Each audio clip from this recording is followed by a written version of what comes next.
সিরিজের ভিতরে আমি সম্ভবত কোনো একবার অলরেডি আমের কথা বলছি, তবে আমি চাই আমি এখানে আরও একবার একটু আমের কথা আমার বলাই লাগতেছে। তার কারণ হচ্ছে যে আমি যেটা বলছিলাম যে আমার কাছে কিন্তু সারা দেশে যে ফলের যদি আমি একটা তালিকা করি তাহলে সেই তালিকাটা কিন্তু খুবই অল্প, বা আমাদের যে ডিমান্ড, হ্যাঁ, যে যে চাহিদাটা থাকে সেই ফলের যে রকম সেটা কিন্তু খুবই অল্প।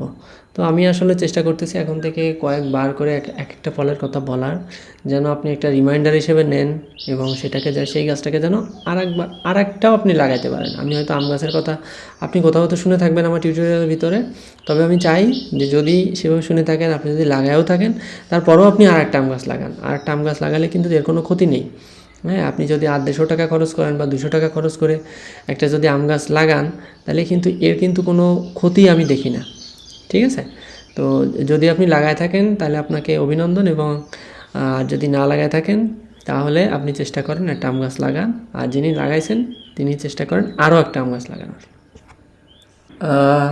আচ্ছা, আমি এইটুকু শেষই করে ফেলি, তাই না? তাহলে জিনিসটা ভালো হবে আর কি। তো আমাদের এখানে কত আসতেছে? 5/2 প্লাস 10/2, এটাতে আসলো 2.5, এটাতে আসলো 5, তাহলে টোটাল হচ্ছে আমার 7.5। আমার এখনও 2.5 দরকার। আমি যেটা করতে পারি, আমি এখানে আর একটা প্লাস দিলাম। প্লাস দেওয়ার পর আমি এখান থেকে এটা জাস্ট কপি করে নিয়ে আসি। কপি করে নিয়ে এসে আমি চেঞ্জ করে দিব। আমার এখানে 2ই থাকবে। উপরে উপরে আমি এখানে কত দিব? আমি এখানে দিব হচ্ছে 5/2।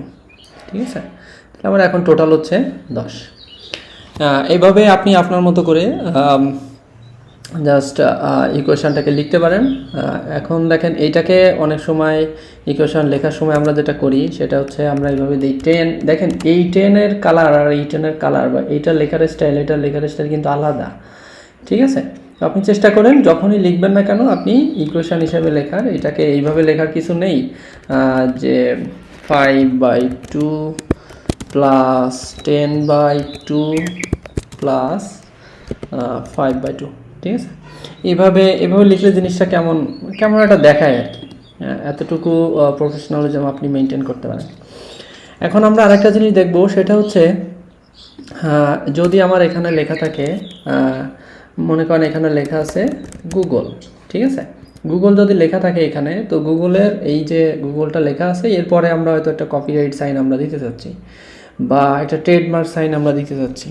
ঠিক আছে? এটার জন্য আমরা কি করব? আমরা ইনসার্টে আসবো। ইনসার্টে আসার পর আমরা যাব হচ্ছে স্পেশাল ক্যারেক্টার্সে। ঠিক আছে? স্পেশাল ক্যারেক্টার্সে যাওয়ার পর আমি এখান থেকে যদি আমি লিখি, আমি কি লিখতে পারি? আমরা এখানে লিখে কপিরাইট। ঠিক আছে? কপিরাইটের এই যে দেখেন এটা চলে আসছে আমার এখানে।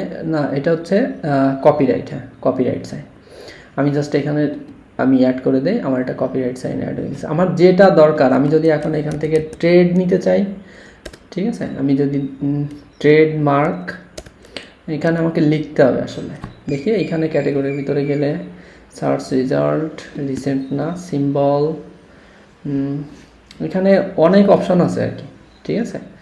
যত ধরনের আপনার দরকার মোটামুটি এখানে অনেক কিছুই আপনি পাবেন। আমার দরকার হচ্ছে ট্রেডমার্ক। এই যে দেখেন আমার এটা চলে আসছে। ঠিক আছে? এখানে এই যে ট্রেডমার্ক সাইন, আমি এখান থেকে কিন্তু ট্রেডমার্ক সাইনও দিতে পারি। আমার যদি কপিরাইট, আমি এটা লিখছি কপিরাইটটা দিছি আমি এখানে। তো আপনার যখনই কোনো ধরনের এই ধরনের কোনো স্পেশাল ক্যারেক্টারের দরকার হবে, আপনি জাস্ট এখান থেকে লিখলেন, লেখার পরে দেখবেন যে সেটা চলে আসতেছে। তবে আমি প্রথমে যেটা করতেছিলাম, আমি জাস্ট ট্রেডের এই টি আর এইটুকু লেখার পরে দেখেন এটা দেখাচ্ছিল, আমি এরপরে কিন্তু লিখতেছিলাম না। ঠিক আছে? তো আমার আসলে টোটালটুকু লেখা উচিত। লেখার কারণেই দেখেন আমাকে টোটালটুকু দেখাচ্ছে। তবে আপনি যদি কখনো কোনো কিছু না পান, আপনি যেটা করতে পারেন সেটা হচ্ছে একবার একটু এইভাবে সার্চ করে নিলেন। সার্চ করে নেওয়ার পরে তখন দেখবেন টোটালটুকু লিখলে আপনার সেটা চলে আসবে আর কি। ঠিক আছে? আমি দেখেন মার্ক দিলাম, মার্ক দেওয়ার পরে আমাকে অনেক কিছু দেখাচ্ছে এখানে। হ্যাঁ, যে টিবেটিয়ান মার্ক, যাই হোক, এগুলো কী আসলে আমি আর কিছুই জানি না। আমাদের বেশিরভাগ সময় লাগে হচ্ছে এই কপিরাইট সাইনটাই লাগে, আর হচ্ছে ট্রেডমার্কটা লাগে। ঠিক আছে? আর আরেকটা জিনিস আমার মনে হয় একটু আলাদাভাবে দেখাই দেওয়া উচিত। আচ্ছা, যেটা আমি অলরেডি এখানে দেখাইছি, একটা হচ্ছে সুপারস্ক্রিপ্ট আর একটা হচ্ছে সাবস্ক্রিপ্ট। তো কখনো যদি আমার এমন লেখার দরকার হয় যে আমি লিখতেছি, আমরা অক্সিজেনের কথা বলতেছি বারবার, তো আমি এটাকে দিলাম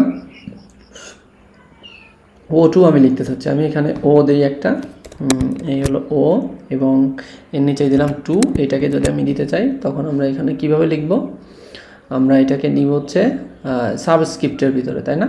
আমরা এটাকে সাবস্ক্রিপ্টের ভিতরে দেব। এই যে দেখেন এখন হচ্ছে এটাকে অক্সিজেনের মতো করেই দেখাচ্ছে। তো আপনি যদি অক্সিজেন আমরা যদি লিখতে চাই আমরা কিন্তু এইভাবে লিখতে পারি, ঠিক আছে? আরেকটা জিনিস আমাদের কখনো কখনো লাগে, সেটা হচ্ছে এইখানে তো আমি আসলে যেটা করছি, এইখানে আমার একটা, আমি যদি সবজিতে ক্লিক করি সবজিতে আসতেছে, অক্সিজেনে ক্লিক করলে অক্সিজেনে নিয়ে আসতেছে, অভিজ্ঞতাতে ক্লিক করলে অভিজ্ঞতাতে নিয়ে আসতেছে। এখন আপনার লেখার কোনো একটা ভিতরে মনে করেন এই হচ্ছে অক্সিজেন লেখা আছে, তো এই লেখার অংশটাকে আপনি হচ্ছে বুকমার্ক করে রাখতে চাচ্ছেন। সেটার জন্য আপনি যেটা করবেন, আপনি ইনসার্টে যাবেন, এখানে আসেন বুকমার্ক কই, ইনসার্ট বুকমার্কটা কি এরা রিমুভ করে দিল? Break, page breaker, headers and footer, watermark, equation, buildings.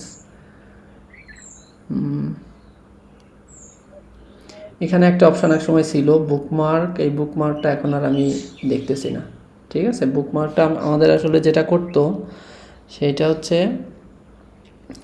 কোনো একটা দেখি, আমাদের যদি হেল্প করি সার্চ, হ্যাঁ আমি এখানে লিখি বুকমার্ক, ইনসার্ট বুকমার্ক, হ্যাঁ এটা কোন জায়গায় আছে, আমাদের এইখান থেকে আমরা নিয়ে আসতে পারি, কিন্তু আসলে এর ভিতরে কোনো একটা জায়গাতে বুকমার্কটা থাকার কথা, ঠিক আছে? বুকমার্কটা কই আসলে এর ভিতরে, পেজ নাম্বার, ব্রেক, যাই হোক আমি বুকমার্কটার ভিতরে পাচ্ছি না, ঠিক আছে? আমরা আরেকবার একটু শর্টকাটটা দেখে রাখি তাহলে, আমি জাস্ট, আচ্ছা এখানে দেখেন একটা জিনিস, আমি কোনো একটা জিনিস হঠাৎ করে যদি না পাই, আমি আসলে যেটা করি সেটা হচ্ছে আমি ইমিডিয়েট এই যে সার্চ দ্য মেনুতে আসি এবং এসে আমার যেটা দরকার আমি সেটার নাম লিখি এখানে আমার লেখার পরে আমাকে দেখাচ্ছে Ctrl+N, bookmark to the next, previous, এভাবে আমাকে দেখাচ্ছে। আমার এখন একটা বুকমার্ক করা দরকার, আমি জাস্ট এখানে, আমি যদি এইখানে রাখতাম এবং মানে এইখানে তো বুকমার্কের জায়গাতে আমি অলরেডি আসি, ঠিক আছে? আর এইখানে যদি আমি আসি, এইখানে কিন্তু বুকমার্ক করা নেই। এইবার যদি আমি এখানে সার্চ দেই বুকমার্ক, তখন দেখেন আমাকে দেখাচ্ছে ইনসার্ট বুকমার্ক, হ্যাঁ। তো এই যে নতুন করে দেখানো, মানে আপনি যে জায়গাতে সিলেক্ট হয়ে থাকবেন ও তার উপরে বেস করে আপনাকে ওই সার্চ অপশানটাতে দেখাই দেবে, এই যে এইখানে, ঠিক আছে? তো আমরা এখন যেটা করব সেটা হচ্ছে যে এই আম গাছ না, মনে করেন কোনো একটা জায়গাতে যদি অক্সিজেন লেখা থাকতো আমাদের জন্য সুবিধা হতো। আচ্ছা, আমরা এই মনে করেন আম গাছে আমরা আসলে হাইপার লিঙ্ক করতে চাচ্ছি, যে আম গাছে যদি কেউ ক্লিক করে তাহলে সে এই O2-তে চলে যাবে, ঠিক আছে? সেটার জন্য আমরা কি করব, আমরা জাস্ট আম গাছটাকে সিলেক্ট করব, সিলেক্ট করার পর এখানে আম গাছটাকে লিঙ্ক করে দিতে হবে, ঠিক আছে? তো লিঙ্ক করে দেওয়ার জন্য আমি বেশিরভাগ সময় হচ্ছে যে শর্টকাট ব্যবহার করার কথা বলি। আমার এখান থেকে আমি দিলাম, এইভাবে আনা যেতে পারে, অথবা আরেকটা কাজ করা যেতে পারে, আমি যদি ইনসার্টে যাই, আমি এখান থেকে যদি লিঙ্কে আসি, লিঙ্কে আসার পরে দেখেন আমাকে দেখাচ্ছে। এখন এখানে দেখেন আমার একটা অপশান আসছে যে হেডিং অ্যান্ড বুকমার্কস। তো আমি যদি এখানে আসি, আমাকে এই যে দেখাচ্ছে অক্সিজেন, ঠিক আছে? তো এই অক্সিজেনের ভিতরে আমাকে আলাদা করে দেখানো উচিত, সেটা হচ্ছে O2, মানে এইখানে যে অক্সিজেনটা দেখাচ্ছে এই অক্সিজেনটা কিন্তু আলাদা একটা অক্সিজেন, মানে আলাদাটা, এটা এই অক্সিজেনের হয়তো সম্ভাবনা অনেক বেশি, হ্যাঁ। তো এবার আর আমরা এইখানে যেটা দেখতেছি সেটা কিন্তু বুকমার্ক, আমি এইটাকে এবার হাইপারলিঙ্ক করে দিলাম। তো এবার এই আম গাছে যদি কেউ ক্লিক করে, আমি যদি এর উপরে ক্লিক করি, দেখেন আমাকে এখানে নিয়ে গেছে, ঠিক আছে? এটা খুবই খুবই কাজের একটা জিনিস, আমাদের যদি কখনো দরকার হয় তখন আমরা করতে পারি। আর একটা জিনিস হচ্ছে মনে করেন এই আম গাছটাকে আমি আসলে কোনো একটা URL দিয়ে বুকমার্ক করতে চাচ্ছি, হ্যাঁ। তো সেটার জন্য আমরা কি করব, আমরা সেই শর্টকাটটা ব্যবহার করব। এখান থেকে আসার পর আমি যদি এখানে লিখে দেই যে বিপ্লব.com, দিয়ে আমি যদি অ্যাপ্লাই দিই, আমার এন্টার দিলাম আর কি, দেওয়ার পরে আমি এখান থেকে যদি ক্লিক করি, দেখেন ও কিন্তু আমাকে সেই লিঙ্কে নিয়ে চলে আসছে। বা আপনি যে কোনো ধরনের মানে ওয়েবসাইট কিন্তু এখানে আপনি হাইপার লিঙ্ক করে দিতে পারেন, ঠিক আছে। তাহলে আমরা একটা জিনিস আমরা দেখলাম যে আমরা যদি কখনো কোনো জিনিস এর ভিতরে না পাইতে থাকি, আমরা যেটা করব সেটা আমরা হেল্পে যাব, যে হচ্ছে সার্চে ক্লিক করে আমরা এখান থেকে সার্চ দিয়ে ফেলবো যে আমি এটা পাচ্ছি না, তাড়াতাড়ি আসো। হয়ে গেল, সেটা দিলে আমাকে সে যেটা দরকার, আমি মনে করেন এখানে ডিলিট, হ্যাঁ, এই যে মুভ টু ট্রাশ, হ্যাঁ, কোনো একটা জিনিসকে আমি যদি ডিলিট করে দিতে চাই, সেটার জন্য আমার যেটা করা লাগবে মুভ টু ট্রাশে যাইতে হবে আমাকে। ও আসলে আপনাকে প্রত্যেকটা জিনিসই সাজেস্ট করে দেবে এই জায়গায়। হ্যাঁ, কপি করার জন্য কি কমান্ড অপশন সি, হ্যাঁ, রিনেম করার জন্য এখানে কোনো একটা জিনিসকে যদি আপনি রিনেম করতে চান, আমি রিনেমে ক্লিক করার পরে আমাকে ইনস্ট্রাকশনটা বলে দেবেন। আমি জাস্ট সেই মেথডটা ফলো করে এখানে আমারটা বের করে নিয়ে আসছি, ঠিক আছে।